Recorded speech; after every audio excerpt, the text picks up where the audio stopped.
Stick your finger in it. I still can't tell from 150 degrees. Triple bucks. Yeah, I can tell that.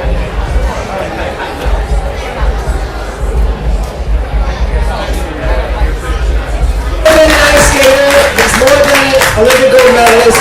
He's a award-winning cook. Big round of applause for Boitano!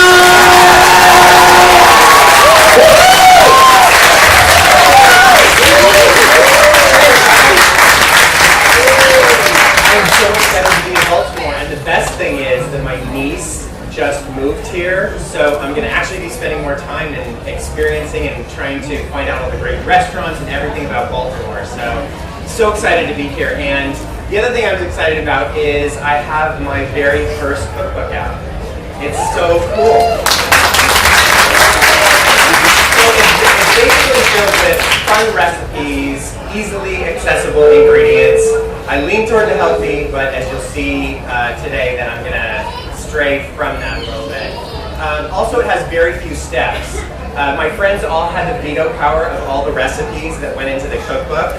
And so if they felt that it had too many steps or if it was too difficult, they said, forget it, it's out of the cookbook, or figure out how to do less steps. So they totally had the veto power, so it's very simple. It can be adapted to dining room, or as I'm doing now, I'm doing this thing that's called unplugged entertaining. I used to have these friends that would come over to the house, and when the dining room was set up, they'd be like, oh my God, we're eating in the dining room. It's just a dining room, relax. So I did this thing called unplugged entertaining, where my friends would come over and I'd have everything set up, pre-prepared, and we would all sit in the kitchen, around the kitchen island, making food together and eating as we go along. And this worked out really well because the other thing that's really been great is mixology. I don't know if it's big here in Baltimore. Is it big here? Yeah. In San Francisco, it is huge. So what I do is I set up a little mixology bar in the kitchen where we're sitting, and I put a few spirits there and a few flavored juices, and then another few flavored simple syrups like bay leaf simple syrup, rosemary, raspberry, and then also some homemade bitters.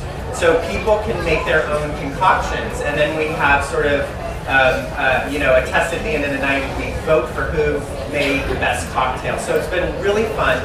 These are two of my very favorite recipes that I entertain with, and they are so simple, I'm almost embarrassed to show them as an example today. The first one's my crab and avocado crostini.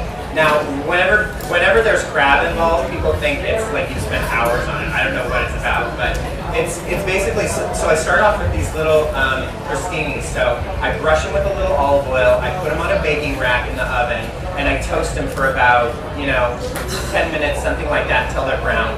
Take them out, and that's the bed for this delicious combination of flavors that I'm going to show you, and it's really easy.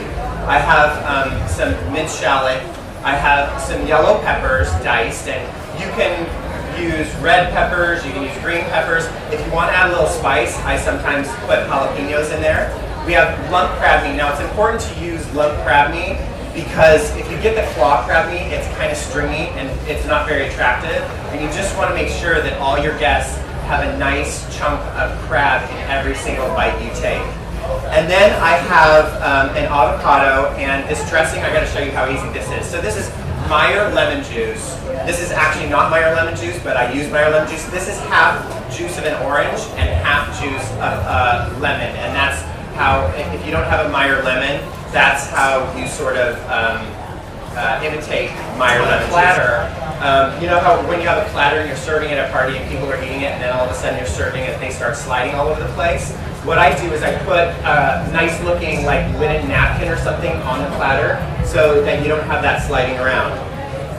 All right, and I use a little demi-tasse spoon like this because it's so much easier to pile all this stuff on top.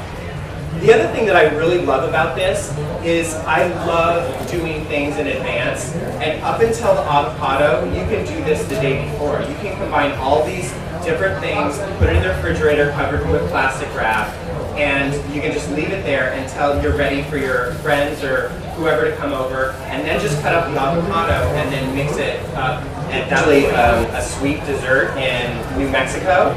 And I've done it in a savory way. And I did that with it's a bean salsa that I put into it. So basically sopapillas are little fried dough balls. You put them in the oil and they puff up into little dough balls.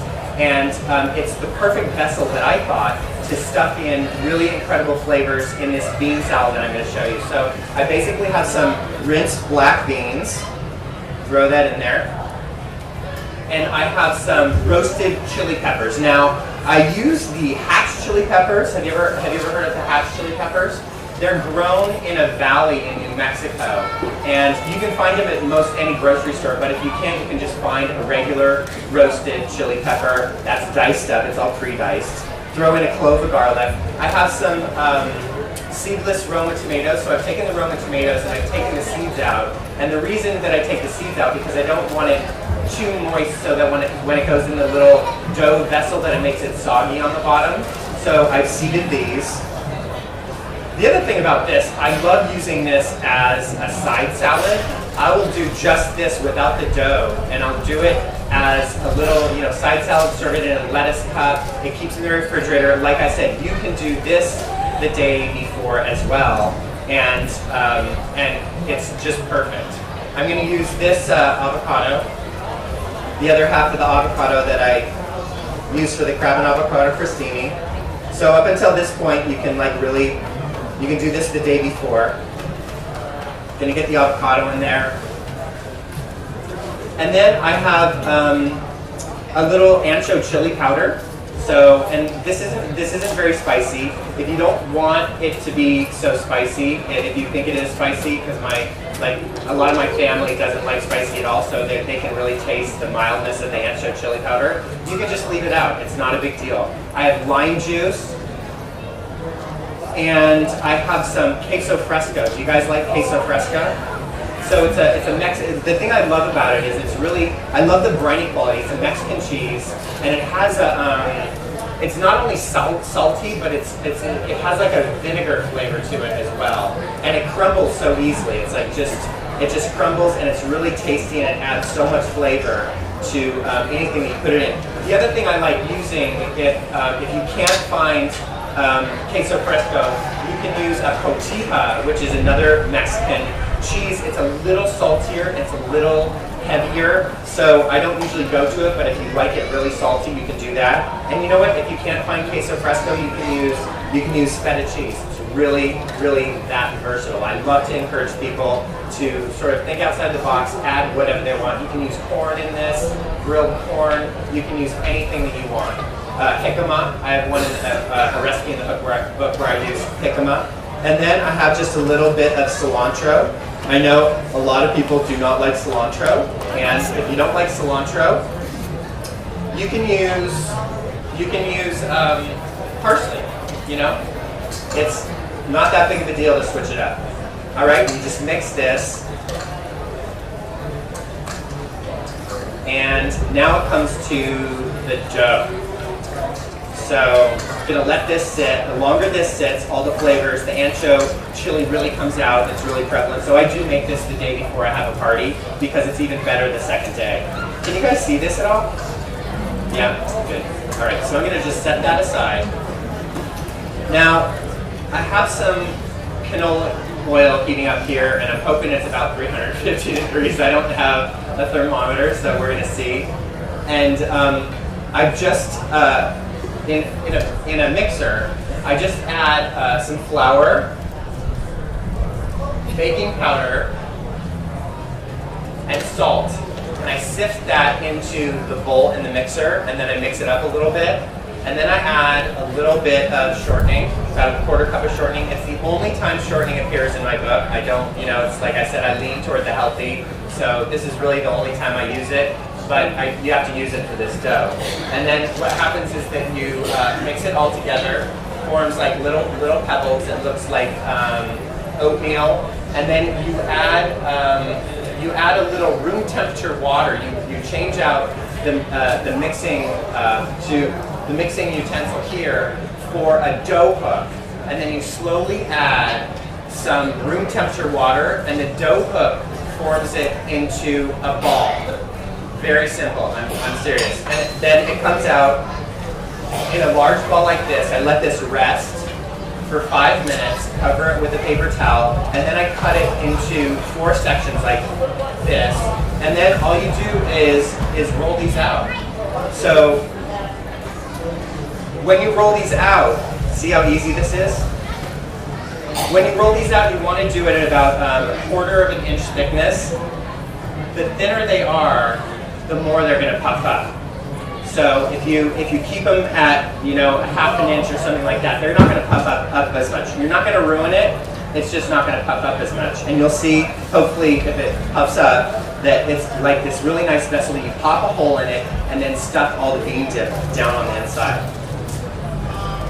All right. So make sure that you have a floured surface and a lot of flour on hand, and also that your rolling pin's really floured. And it's easy as that. I'm going to cut these into 1.5 inch sections.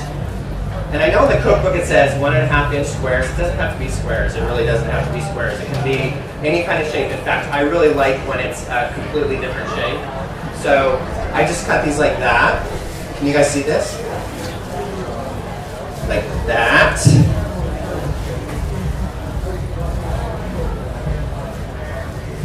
And then I pop them into the oil.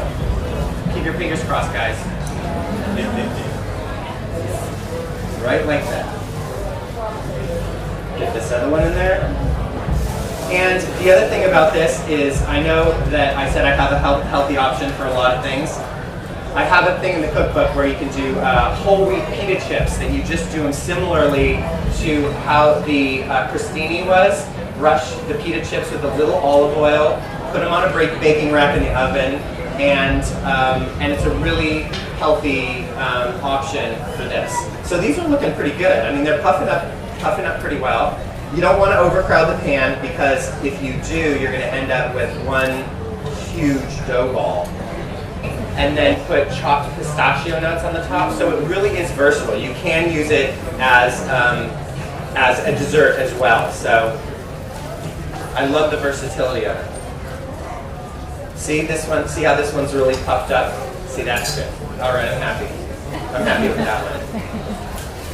And everybody likes a different level of brownness, so just do it. There's no rule to it. If you like it more brown, if you like it more crunchy, you just, you know, keep it in a little bit longer. Just make sure that you flip them so not one side doesn't stay brown.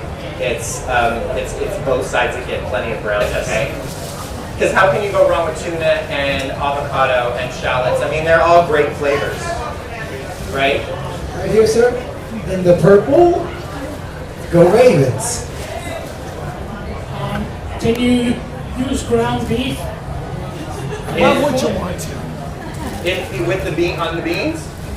In the bean salad. Absolutely, absolutely. And you know what? You can use ground beef in the bean salad, and that would be like an entree.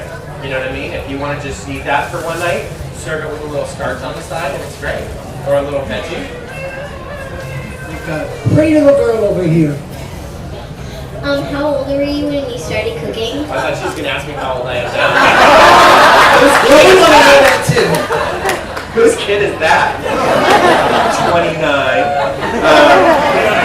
Yeah, exactly. I'm not going to answer that. I was 8 years old when I started skating. How old are you? 8. See, it's a perfect time for you. I think that deserves a round of applause. Yeah. Something along the same lines that you were saying. When I first wrote the cookbook, when I first wrote the cookbook, I realized that the publisher said to me, I thought I'll just do my favorite recipes of all time and just put little introductions into it. And the publisher said, no. People read cookbooks like they read novels. They curl up in an easy chair and they read it. So you have to make this. You have to create stories that go into the recipes that have meaning. So it was a great thing for me to explore and realize how much food has been a big part of my life, in family traditions, in my travels since I've been 13 years. I've been eating different things around the world since I've been 13 years old. I mean, when I was 14, I had Wiener Schnitzel, and when I was 15, I had raclette and fondue for the first time. So that really has influenced how I look at food and how I prepare food as well.